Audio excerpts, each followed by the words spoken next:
Here we go, here we go, here we go, here we go. This is it. This is Top Flight Time Machine. I am Andy Hot Body Dawson. Pow, pow, pow. I'm Sam Nifty Delaney. So what? Welcome along. It's the Friday morning episode, but you get it on Thursday evening if you're an IFS subscriber. It's as simple as that. Don't know where we want to start. I know that you had a medical examination earlier in the week, but I wanted to just briefly run a couple of potential deep dive subjects by you, Sam. I watched a thing on Channel 5 last night which was all about the controversies of 1974. Oh. And it's a fucking great show. There's a lot going on in 1974. Yeah, there were two elections, wasn't there, in 1974? There was two general elections, and was there also the EU, the European, or whatever it was called, in the Commonwealth? Well, there was the miners' strike, and then Ted Heath went to the country on the ticket of who runs this country, me or the miners? And the country went, not you, pal. Like you fucking weirdo. Yeah. So there was that. There was the miners' strike. There was the 3-day week. But there was a couple of things as well which I saw. There was the time when there was an attempted kidnap on Princess Anne on the Mall. Oh wow! Are you familiar with that story? No. Well, I'll just give you the bare bones and we can do it as a history box at some point. Bloke tries to hijack Princess Anne's car. He's got a gun. Shots are fired. A retired boxer comes out of nowhere and gives the bloke a smack. Fucking hell. Love it. Princess Anne obviously survives. Feels quite diveable. Hands off our princess. Bang. Yeah. You fucking cunt. That reminds me, we didn't... Remember when we did top 50 moments in Britain or something like that? Mm-hmm. Yeah. And we did have the Glaswegian who kicked that Al-Qaeda terrorist in the bollocks. Was it John Smeaton, wasn't it? Yeah. This is Glasgow. We'll set about you. Right? Yeah, it's exactly that like came that. quite high up, but I wish we'd known. I think that guy, the retired boxer, would have come pretty high. I tell you who else I don't think we put in it, who was a bit of a legend, was the guy who just climbed into Buckingham Palace and had a chat with the Queen. Got the Queen's bedroom. I've seen the Crown. We've slagged the Crown off in the past, but I have seen the episode that covers that in the Crown, and it's really good. It's really good. And to be honest, right, they portray both him and the Queen. I mean, it should be a stage play because no one really knows what happened in this chat, but it went on for quite a long time. And the Queen just she was just in her bed and she just thought, well, I'm just going to have to fucking chat it out until someone comes along, till one of my guards comes along in their big fuzzy hat with one of them rifles that's got a knife on the end of it. Well, there's been talk about them big fuzzy hats this week as well, because King Charles has said that maybe there shouldn't be. It was Stephen Fry, not King Charles. They're interchangeable, aren't they? Yeah. I mean, King Charles has been presenting Jeopardy on ITV this week. Stephen Fry said that the bearskin hats shouldn't be made of bearskin anymore because they're killing black bears to make these hats. Is that right? I didn't know that. That is actually really bad. They're still made out of actual bear. Yeah, that's out of order. Not a good idea. You'd think King Charles would be all over something like that, being I think King Charles would probably listen to that. I mean, plus as well, the expense as well as the animal death. It's like, come on, make them vegan. Make them fucking synthetic. Just put big baseball caps on backwards or something like that instead. They look like fucking... Give him one of them Jamiroquai hats. Get him involved. Yeah. He must have had a fucking special... What do you call a hat maker again? There's a name for it. A Milner. Jamiroquai's probably got a Milner, hasn't he? Personal Milner. We need personal Milners. We've got lots of personal official podcast job people, haven't we? We do, yeah. We've got lawyers, we've got doctors, dentists also, so we need a Milner. Yeah. An official, so if you're a Milner, get in touch, but only if you're a pro and you've got credentials. Don't just try and make us something out of a fucking carrier bag. Fucking they cross-stitching in your fucking back bedroom. Don't want any of that crap. Yeah, no, we want a proper one. Yeah, ideally the same one who does Jamiroquai. By appointment of JK. and now King Charles and all. My son was in the bathroom the other day having a shower, and he always has music on when he's in the shower. And fucking Jamiroquai was one of the songs that was on. I thought, did he? Fucking hell. I'm keen on that. I've said before, I don't mind. You know, Jamiroquai, when he came out, like, a lot of people were really into it. He was quite cool. And then it went completely the opposite But when he came out, I was 16 or something. I thought, yeah, this is really great. And to be honest with you, at 16, what it did was it introduced me to Songs in the Key of Life. I remember I was sister-in-law, who was older than me and was quite cool, new music. She's still my sister-in-law now. And she said to me, oh yeah, Jamiroquai, that sounds exactly like Stevie Wonder. And at 16, I was like, Stevie Wonder? What, Ebony and Ivory? You got to be fucking joking, didn't you? Right? That's a way singing at the telephone. Fuck off. Yeah. I just called to say I love you. I don't think so, mate. And she went, fuck that. She went, go and get hold of Songs in the Key of Life. So I did. And then I was like, okay. So derivative music can sometimes be good at introducing people to the actual stuff it's based on, you know? Yeah. You've been a Jamiroquai apologist there, but that's fine. That's fine. I mean, I can see, like, you know, I remember that video of when he got headbutted by a paparazzi, and that was funny. And obviously he was a, you know, bit of a knob because he had all his environmentalism, but he owned about 100 supercars. One thing I will say about Jamiroquai is he does live out loud. He does live out loud. I don't know if he still does, but I remember when lockdown started, I remember saying to you, it's so weird, the fact that it's not just a certain sector of society in a particular country. It's like everyone in the whole world is now on lockdown. Yeah. And I started trying to think of, like, you just start thinking of the most random people and what they're doing. I remember saying to you, I wonder what Jamiroquai's doing right now. Right, like, what is he doing? I was a bit worried about him. And then as if by magic, he just started posting every day on Instagram from his mansion. He lives in a big mansion with a fleet of supercars. Of course he does. And like, was he just driving them round and round his courtyard, fucking pulling donuts and stuff? He lives not unlike the Lotto Lout, who of course we're deep diving for the IFS members at the moment. Yeah, very similar, very similar. Yeah. I'm sure he's touring arenas and stuff like that. We're just not aware of it. We're not JK He does things like, anymore. he probably does. But like, I think I saw him live once. I think I took my sister when she was a kid with her mates to see him at like Wembley. But certainly when he first came out in the early 90s, he was on the cover of the Face magazine before he even had a record deal. And people were like, this guy's so cool. Look at his hat. Yeah. Yeah. This is why I never took to the Face magazine for reasons such as that. Yeah, no, I was a sucker for that. I was a sucker. I mean, I was literally just believed anything they told me. I was sort of I look back now and I realised what it was I was living a sort of reasonably, you know, bog standard suburban kind of life. I wasn't out at that age. I wasn't out in trendy nightclubs or anything like that, and therefore I sort of was like hook, line, and sinkered by the people right in the face. Because I thought, that must be good because it's in the face and they're all fashionable. Look at this man with his gigantic hat and his didgeridoo. Yeah. So I just admit it. I know it's not cool, but you know that's just the way it was. Anyway, how did you react to your son when he was? What era of Jamiroquai was he listening to? Does it all sound the same to you? I think it was peak. It was peak era. First album. It was Emergency on Planet Earth or something like that. That was certainly his best stuff. Although I do like the song "Canned Heat," which had a sort of second wind when in the film Napoleon Dynamite, he just performs a song at the end of the film. He performs a dance to Canned Heat, and as a result, you know, Canned Heat became sort of popular with another generation, and that's been done again and again. So most recently, Murder on the Dance Floor by Sophie Ellis Baxter. Baxter's, right. Janet Ellis's daughter. Janet Ellis Baxter. That's had a big revival, and like kids are really into it because that fucking kid, that lad at the end of fucking Saltburn, the fucking stupid film, dances to it in a mansion with his willy out. And really? The whole, they just give over, they've done what's called a Napoleon Dynamite. They just give over the whole of the end of the film. The film's over, the story's over. You're like, fucking hell, what a load of bollocks that was, right? And then suddenly, your man from fucking Banshees of right? Oh, Tim, is it? Right, yeah. He's the main man in the film. You've already seen him. I think I told you about it. You've already seen him start bollock naked, humping a fucking grave, right? Right.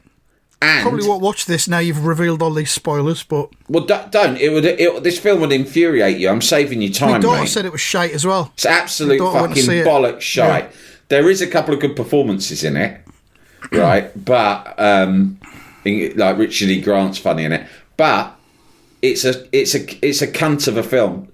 Ever since I've seen it, I've been thinking about it more. And it's got so popular...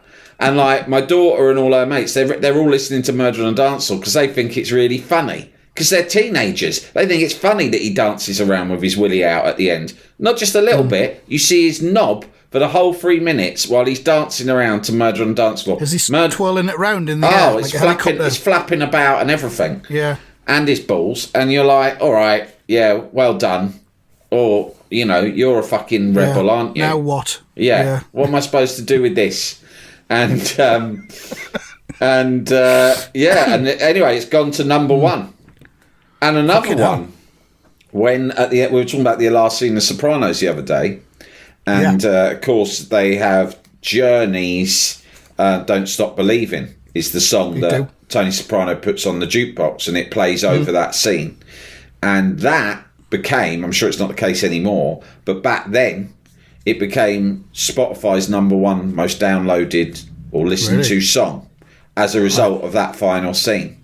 So sometimes a song, very often a song used in a final sequence, gets this huge fucking second wind as a result of being featured. Yeah.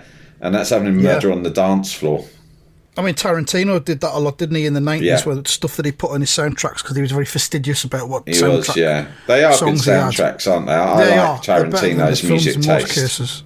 Yeah, that's true. I've had quite a week because, as I said, we've been watching The Sopranos right through at the very end. And then the last couple of afternoons we've watched Goodfellas together and then Casino yesterday. Oh, my God. I fucking love Casino. Casino is so violent, isn't it? I mean, Goodfellas, very violent. Casino. I've always regarded Casino as a 12-inch extended version of Goodfellas. In terms of when he fucking stabs that geezer in the eye with the pen, or the worst bit when they put that geezer's head in a vice. Yeah, and his eye pops out. Again, I think when I first saw it, I was like, oi. Now I'm like, oh my goodness gracious! Why would you make? Who would come up with an idea like that? That's just awful. Absolutely awful. So anyway, that's Princess Anne's Kidnap. Yeah.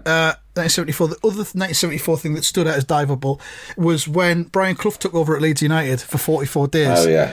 And then they got rid of him. Yeah. And then on the night that he was sacked, Austin Mitchell, who was the Yorkshire TV presenter, also who went on to be a Labour MP, Yeah.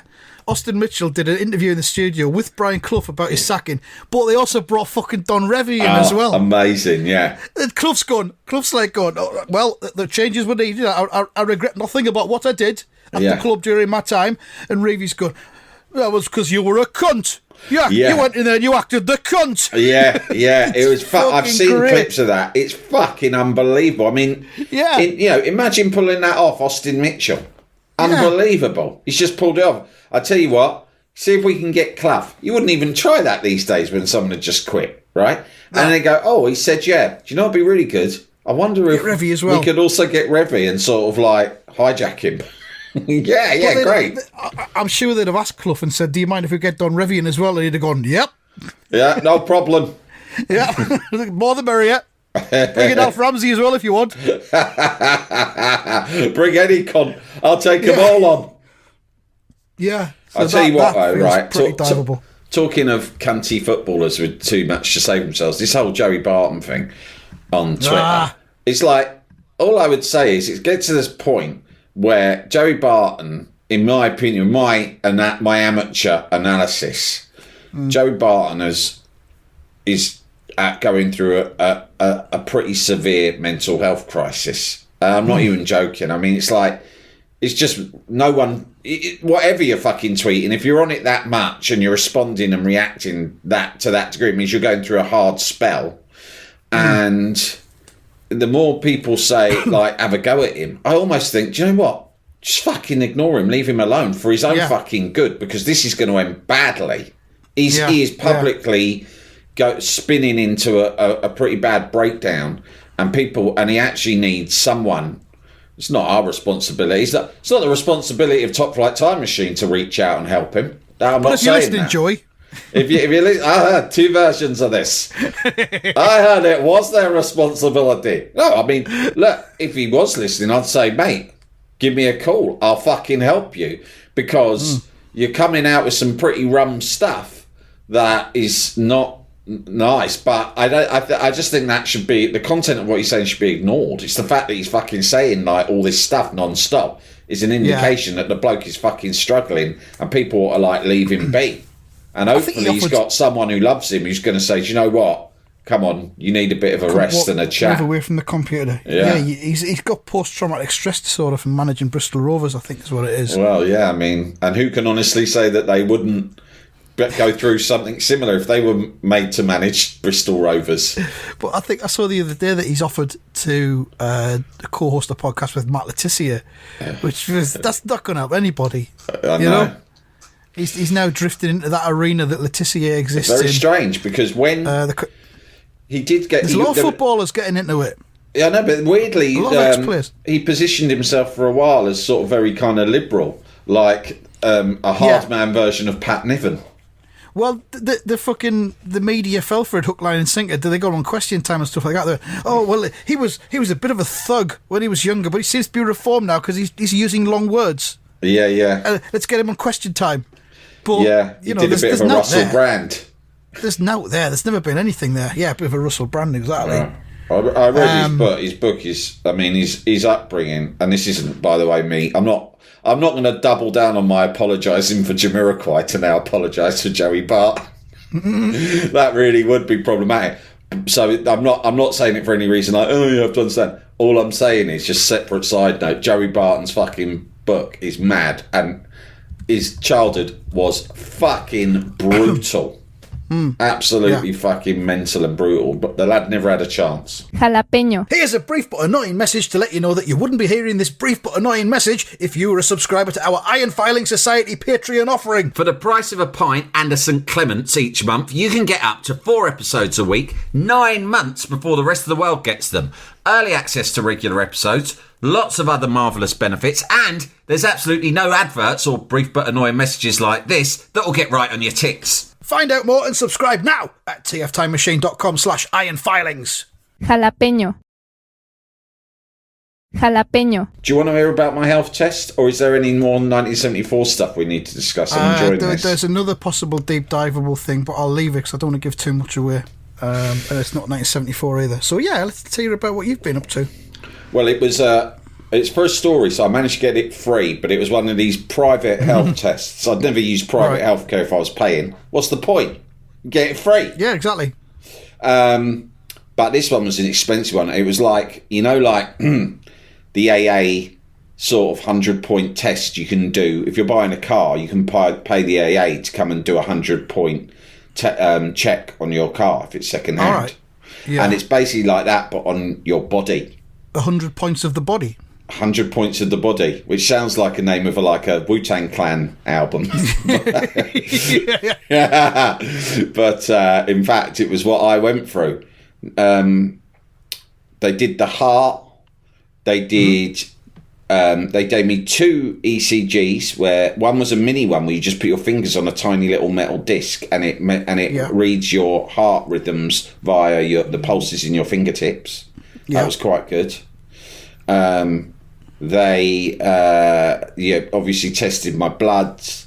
They gave me a bag to take, a box and a bag to take away with me, in which I'm supposed to deposit some of my own shit and send back to them. All right, you got to send them some shit back. I haven't got round to doing yet because, I mean, who's got the time? Do you know what I mean? Who has got the time, Andy, to start putting a bit of shit into a bottle and mailing it off? I did a similar thing a few years ago. I did the men's MOT, and I had to do the shit thing. Right. And I did a little shit into a little tray. It was like a paper plate. See, they didn't give me a shit tray, which is something I'm bothered about. But go on. So they're not giving you nothing to shit into? They gave me something that I put the shit in, but how I get it out of the toilet and into this fucking vessel, I don't know.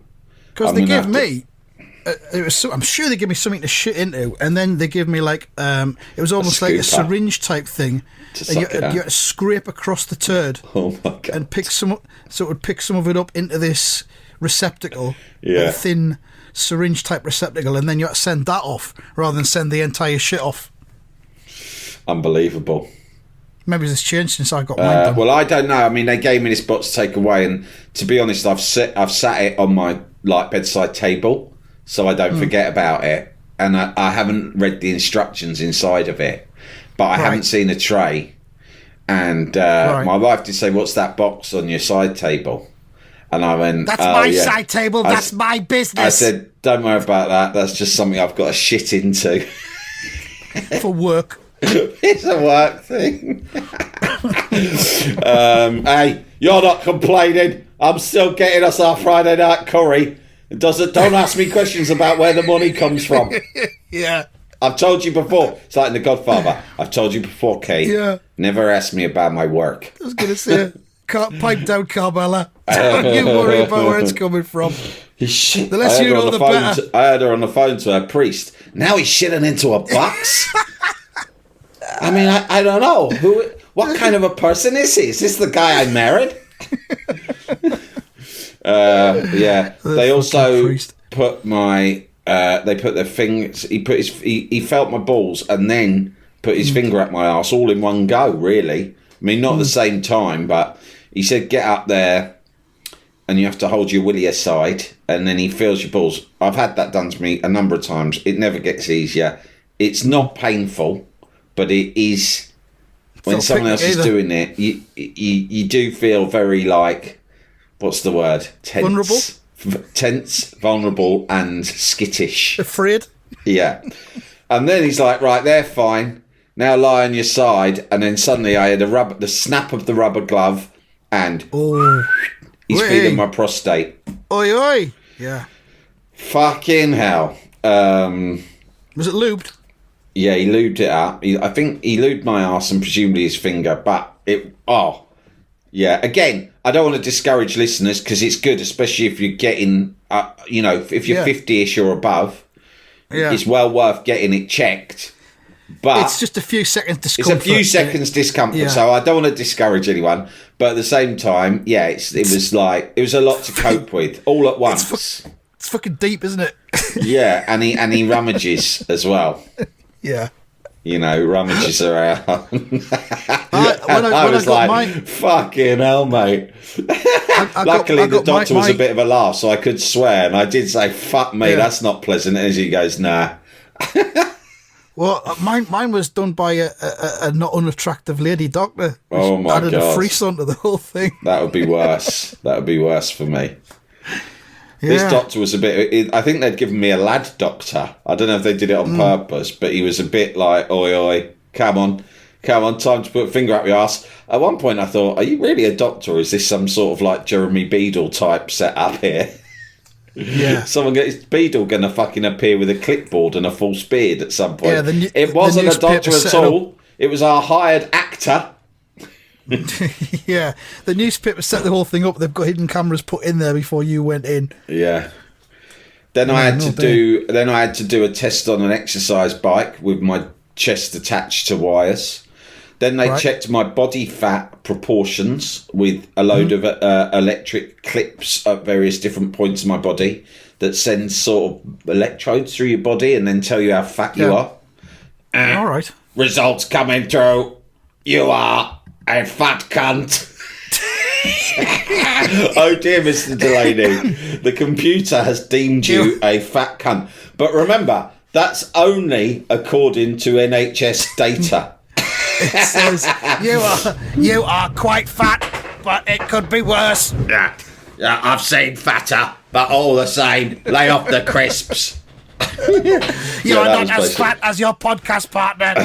It was fucking... Yeah, so there was a lot to deal with in terms of your self-esteem. Yeah. Although they were quite nice, so some things they were like, look, you could lose a few kilos, but at the same time, they said my body fat wasn't too high, blah, blah, blah. So they're sort of like saying some things to you that are bad, but then they're also encouraging you in other things. And by the end though, you're like, I'd had all this stuff. I'd had the bloods taken out. I'd had fat tests. I'd had needles all over me. I'd had a finger up my arse. I'd had another bloke's hands all over me bollocks. And then at the end, I'm on this fucking exercise bike, and I exercise a lot. Like I went into it feeling a bit like, I'm pretty fit. This is going to be easy. I'm going to walk this. Yeah. Fucking. By the end, I was fucking sweating, coughing my fucking lungs out, drenched in fucking sweat in front of this Greek woman who she was attractive. She wasn't the one who'd done my balls and bum. She was she was on the exercise bike duty. Right. And I was fucking gasping. And bear in mind as well, while this is all happening, the photographer, Jeff, he's fucking got a camera in my face. He's taking pictures. Yeah. The only thing he didn't... I said, I don't want any pictures of my top off, because no one needs to see that, right? And I said, and I don't... And you can stay out of the room when I'm having my arse and ball examination. Yeah. But other than that, go for your life. You don't even get a photograph. You don't even get to see that with your eyes for your... No, your but he was trying to hang around. I mean, this guy, Jeff, I only met him that morning. He knows more about me than most people in the world now. He was sat in there throughout everything, just taking photos of me talking to a doctor, taking photos of my weigh-in, and he was taking photos of me fucking drenched in sweat, looking puce and on the verge of death on this fucking exercise bike as well, with all straps around my chest. Very privileged for Jeff there. Great privilege. I'm not looking forward to those photographs. It was quite a stressful day, really, mate. But I seem to have a clean bill of health, and so that's... but also, like, I know what I need to do to, get better, get healthier. Cut down on the crisps, is that it? Yeah, like, no more crisps. No more crisps, no chocolate. But I've been off the crisps and chocolate since New Year anyway. As much as it's a cliche, I do have it's a boring cliche to try and go on a bit of a health drive in January, I know. But that is what I've done. And so hopefully that'll be good. But, What did you get yours on the NHS, your full health check? No, I got the private thing done. Yeah, so that's what this was. I felt as though something wasn't right that needed to be addressed quite quickly. So I did the private one, and it turned out it wasn't. It turned out everything was pretty much all right. I mean, obviously, I'm a bit of a wreck. Changes needed to be made. Not all those changes have been made. You don't smoke. It's a constant struggle. And you've never smoked, have you? Never smoked, no. I felt as if I was duty bound to oblige them my flirtation with smoking in Prague earlier this year. 6 fags in Prague. Do you smoke? Well, put it this way, mate. I had 6 fags in Prague when we won the Conference League back in June. How about that? No, I'll tell you what it was. Well, it was the thing that made us do it was, do you remember during lockdown? And we were doing the live video things. It was the Brown John stuff, and we did a live video stream of England World Euro 96 game. We did one of them, and at the end of it, I just felt that my heart was racing. Really? And I was getting chest pains. Oh. And it felt like, it's probably just the adrenaline of doing Brown John. Brown John would do that to the best of men. Yeah, it was. And it was that, plus the fact that I'd sunk into just pretty much drinking every night once lockdown started. Yeah. And I thought there could be something wrong here, but turned out my heart was all right. So yeah, heart is fucking. I mean, the main thing I think. I mean, I probably did because I've been writing about health. It just keeps alerting you to all the different risks as you get older as a bloke. And the main thing was my heart that I was interested in more than anything else. Heart and blood pressure. And thank God they're all right at the moment, but it has convinced me that it's quite cheap. I'm going to get a blood pressure machine at home. Yeah. Because they're cheap. And the thing is, women get their blood... That women have more reasons to go to the doctor, right? Women are in the doctor's surgery more. And most times you go to see the doctor, they will just, as a matter of course, take your blood pressure. Men don't go to the doctors as much, right? We're not going through the menopause. We don't get pregnant and all the other reasons that women might find themselves there. So we just have our blood pressure taken less. Get it at home. Test your blood pressure at home. Why fucking not? It's another cool thing to buy off Amazon, isn't it? Did the gadget, isn't it? You go off Instagram or something like that, Put it on your arm, put it on your willy, put it on your head. You'll feel nice and silly. There you go. excellent stuff. Let's do some predictions, shall we? Yeah. With the fucking Premier League's having a winter break over 2 weeks. Have you seen this? I Weird. wasn't aware of this till Is today. that this weekend? There's no football this weekend. That's good for West Ham because we've got an injury crisis. There's some football this weekend and then some next weekend, but it's only like half and half. Wow. Which is, fucking hell. I don't know. Game's gone. Right, so there's no West Ham game, so nobody gets double points for any kind of correct prediction of their own team. It's just standard pointage. So, right, Burnley versus Luton. What do you reckon? Burnley versus Luton. Fucking hell. I'm going to say 1-1. Feels like a 1-1, doesn't it? Yeah, it does. Yeah. I mean, Burnley need to be looking to win that, but no. I'll go 1-1 as well. Everton versus Aston Villa. Everton not doing too bad. Aston Villa seem to be very good, but I think Everton will win that one 1-0, I reckon. Wow. You know what? I'm going to go 2-2 on this one. All right. Sounds exciting. Manchester United, beleaguered Manchester United versus Spurs. Oh, at Old Trafford. At the Theatre of Dreams. Fucking football. The Theatre of Dreams. Fucking hell. God. I think with a heavy heart, I think Spurs are going to win this. I think they're going to win it 2-0.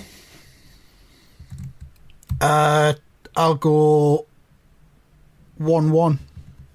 Not sure why. Ipswich versus Sunderland. 5:30, I think it is, on Saturday evening on Sky, and I will go for an Ipswich win of 2-0. Yeah, sorry, I think Ipswich will beat you here, so I'll say 2-1. Okay. And then Newcastle United versus Manchester City. I think that might be Saturday tea time as well, I'm not sure. I'll ask you to go first on that one, actually. I think this will be Newcastle 2, Manchester City 3. I'll go 3-1 Manchester City. And that's the predictions. That's the episode, I think. There was something else I had in my notes we were going to look at. We still haven't pre-agreed our strategies and protocols. We've talked a bit about it because of our health strategies and protocols that we've both been on the... Well, I know I have. I've been on the green juices, but I think you have too.